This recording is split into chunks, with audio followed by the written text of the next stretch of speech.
बिस्मिल्लाहिर्रहमानिर्रहीम। चेहरे की क्लेंजिंग का बेहतरीन तरीका ये है कि ठंडे दूध को रुई की मदद से लेकर पूरा चेहरा अच्छी तरह साफ करें।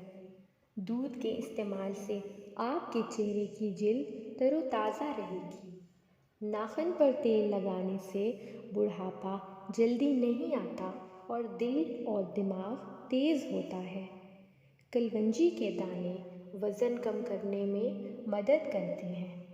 अगर आप चाहते हैं कि आपकी जिल्द हमेशा जवान, शादाब और तरोताज़ा दिखाई दे तो 3 खाने के चम्मच चावल लेकर उबाल लें और उबला हुआ पानी संभाल कर रख लें।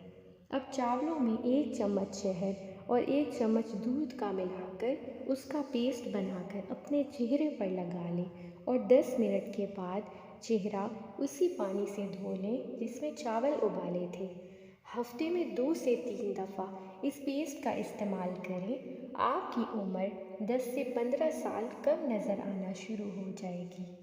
गुलाबी होंठ के लिए 1 चम्मच शहद में नींबू के चंद कतरे मिलाकर होंठों पर लगाएं। इससे होंठ गुलाबी हो जाएंगे और फटने से भी बचे रहेंगे। जज़ाकल्लाह।